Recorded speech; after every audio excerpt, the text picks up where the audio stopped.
ఒక్కసారి కొమ్మూరి గోల్డ్ కి కాల్ చేయండి. తాకట్లో ఉన్న మీ బంగారాన్ని విడిపించి మార్కెట్ ప్రైస్ కి వాళ్ళు కొనుక్కుని మిగతా డబ్బులు మీకు ఇచ్చేస్తారు. కన్న తండ్రే కొడుకుని చంపిన దారుణం నంద్యాల జిల్లాలో చోటు చేసుకుంది.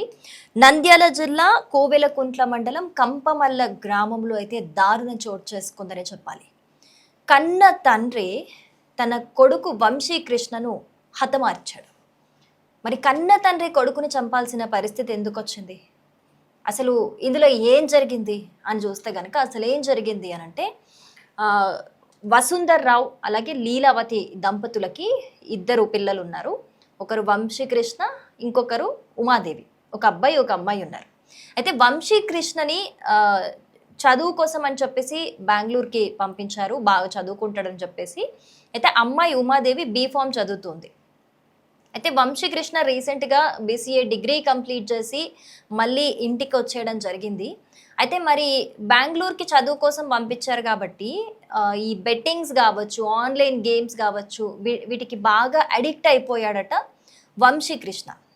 సో అడిక్ట్ అయిపోయి ఈ బెట్టింగ్లు పెట్టి ఆన్లైన్ యాప్స్ ఉంటాయి కదా, వాటిలో లోన్స్ తీసుకున్నాడట. లోన్స్ తీసుకుంటే ఇప్పటి వరకు 2 లక్షలకి పైగా లోన్ తీసుకోవడం జరిగింది. అయితే ఆ లోన్స్ కట్టకపోయేసరికి ఇంటికి వచ్చేసాడు కదా, అక్కడ ఉన్నప్పటి నుంచి కూడా లోన్స్ కట్టకపోయేసరికి కూడా వాళ్ళు కాల్స్ చేస్తూ ఒకసారి లోన్ తీసుకున్నాక గడువు అయిపోయినాక ఎలా ఉంటుంది టార్చర్, వాళ్ళు ఊరికే కాల్స్ చేస్తూ కట్టవలసిందిగా అయితే టార్చర్ చేస్తున్నారు. సో ఇంటికి వచ్చేసిన తర్వాత కూడా అదే కంటిన్యూ అయింది. సో ఈ సిచ్యువేషన్లోనే వంశీకృష్ణ అనే అబ్బాయి డిప్రెషన్లోకి వెళ్ళిపోయి ఆ కోపాన్నంతా కూడా డబ్బులు కట్టలేక పేరెంట్స్ మీద ఆ కోపాన్ని తీయడం అనేది స్టార్ట్ చేశాడనమాట. ఆ డిప్రెషన్లో ఉన్న ఫ్రస్ట్రేషన్, స్ట్రెస్ అదంతా కూడా పేరెంట్స్ మీద తీస్తూ ఉండేవాడు ఇంట్లో. అప్పటికీ పేరెంట్స్ని కట్టాలి, నేను చేసిన అప్పు మీరు కట్టాలని టార్చర్ చేస్తే కూడా 40,000 వరకు కూడా వీళ్ళు కట్టారట. 40,000 వరకు లోన్ కడితే కూడా ఇంకా 1,00,000 పైన కట్టాలి అని చెప్పేసి మళ్ళీ గొడవ చేశాడట. సో మళ్ళీ గొడవ చేసి ఇంట్లో ఉన్న ఫ్రిడ్జు, టీవీ అన్నీ కూడా విసిరేసి పడేసి పగలగొట్టేసి గొడవకు దిగాడట పేరెంట్స్తోని. సో పేరెంట్స్తోని గొడవకు దిగేసరికి అప్పటికే చాలా రోజుల నుంచి ఆ అబ్బాయి ప్రవర్తనతోని అదేం సరే మంచి విషయం కూడా కాదు, ఏదైనా మంచి విషయం జరుగుతుందంటే అట్లా కాదు, అన్ని చెడు అలవాట్లు అంటే నిజంగా ఆన్లైన్ గేమింగ్ కావచ్చు, బెట్టింగ్ కావచ్చు, ఇవి కూడా చెడు అలవాట్లే మెయిన్గా ఈ రోజుల్లో. సో వీటన్నిటికీ బానిస అయిపోయి అప్పులు చేసి ఆ అప్పులు వాళ్ళని కట్టమని ఇట్లాంటి డిప్రెషన్లోకి వెళ్ళిపోయి మళ్ళీ వీళ్ళని విసిగించడం, ఈ బిహేవియర్ మొత్తానికి కూడా ఈ ప్రవర్తనతోటి పేరెంట్స్ విసిగిపోయి శుక్రవారం రోజు అలా గొడవకి దిగుతున్నాడు అని చెప్పేసి, అలా గొడవకి దిగుతుంటే ఏం చేయాలో అర్థం కాని పరిస్థితి ఎదురై వసుంధర్ రావుకి విసిగిపోయి ఒకటేసారి ఒక కట్టె తీసుకొని కొట్టి కూడా వాళ్ళ కొడుకుని చంపేశాడు. అంటే వాళ్ళిద్దరు పేరెంట్స్ కూడా ఇంకా దాన్ని టాలరేట్ చేయలేకపోయారు, భరించలేకపోయారు. అంత టార్చర్ చేసేవాడట ఆ అబ్బాయి. అది కూడా ఎందుకు, అప్పు చేసి వాళ్ళు కాల్స్ చేస్తుంటే ఈ అబ్బాయిని ఇబ్బంది పెడుతుంటే ఈ అబ్బాయి మళ్ళీ తల్లిదండ్రులను ఇబ్బంది పెట్టేవాడు. అలా భరించలేక దిక్కుతోచక ఏం చేయాలో అర్థం కాక విసిగిపోయి విరక్తొచ్చి ఆ అబ్బాయిని కోపంతో కొట్టి ఆ తండ్రి కొట్టి చంపేశాడట. సో ఈ విషయం పోలీసులకు తెలిసింది. పోలీసులు అరెస్ట్ చేశారు వసుంధర్ రావుని. శుక్రవారం రోజు ఆళ్ళగడ్డ సబ్ జైలుకి తీసుకెళ్లారు, రిమాండ్కి తరలించారనమాట. కానీ ఈ కేసుని కనుక మనం పరిశీలిస్తే, క్షుణ్ణంగా చూస్తే అసలు ఇందులో తప్పెవరిది? ఆ అబ్బాయిని చంపడానికి అక్కడ ఒక తండ్రి ఆవేదన ఉంది. సరే, నేను చంపడం కరెక్ట్ అని నేను మాట్లాడట్లేదు, కానీ చదువుకోవడానికి అని చెప్పేసి చిన్నప్పటి నుంచి కూడా చాలా కష్టపడి ఒక మెయిన్గా మిడిల్ క్లాస్ పేరెంట్స్ పిల్లల్ని చదివించడానికి వాళ్ళు చాలా త్యాగాలు చేసి వాళ్ళకున్న కోరికలను అన్ని చంపుకొని చాలా నిజంగా జీవితాన్ని సగం త్యాగం చేసి పిల్లల్ని చదివించడానికి చాలా ఇన్వెస్ట్ చేస్తారు. దూర ప్రదేశాలకు కూడా పంపిస్తూ ఉంటారు. బాగా చదువుకుంటారు, వీళ్ళ భవిష్యత్తే మాకు ముఖ్యం, మేం బాగలేకపోయినా పర్లేదు, మేము ఏ కారం వేసుకొనో తింటాం, కానీ పిల్లల భవిష్యత్తు బాగుండాలి అని చెప్పేసి మారుమూలలో ఉన్న వాళ్ళు బెంగళూరుకో హైదరాబాద్కో ఇలాంటి ప్లేసెస్కి పంపిస్తూ ఉంటారు తెలుగు రాష్ట్రాల ప్రజలు.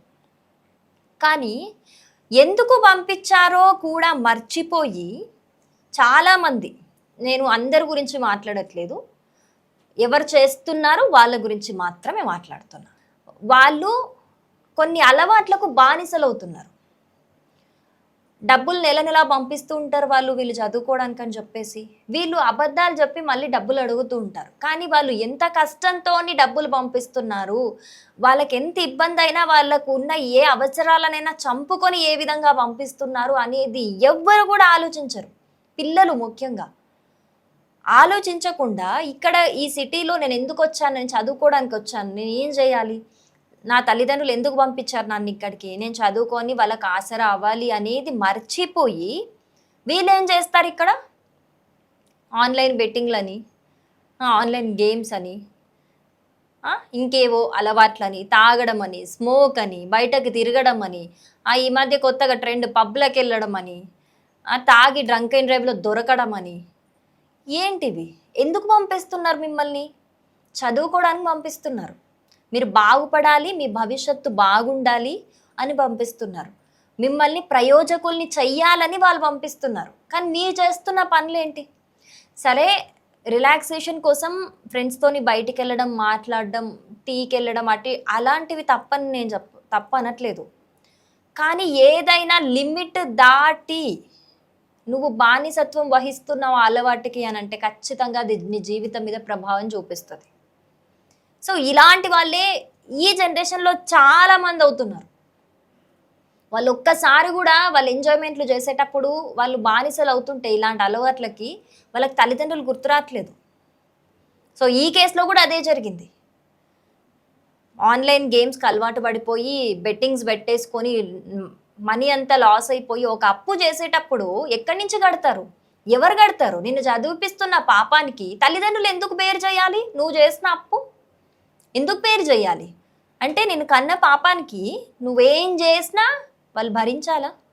ఎంతవరకు భరిస్తారు? ఆల్రెడీ చిన్నప్పటి నుంచి వాళ్ళు చాలా కష్టపడి ఎన్నో ఒడిదుడుకులను ఎదుర్కొని మరీ నిన్ను పోషించుంటారు ఈ స్థాయి దాకా తీసుకురావడానికి. అదే ఒక ప్రెషర్ వాళ్ళకి, ఇంకా దానికి మించి నువ్వు ప్రెషర్ పెడతానంటే ఇలాంటివే జరుగుతాయి. మరి ఇంకేం జరుగుతాయి? తట్టుకునే వరకు తట్టుకుంటారు, తర్వాత ఒక లిమిట్ దాటిపోతే ఏం చేస్తారు? మరి ఇలాంటివే జరుగుతూ ఉంటాయి.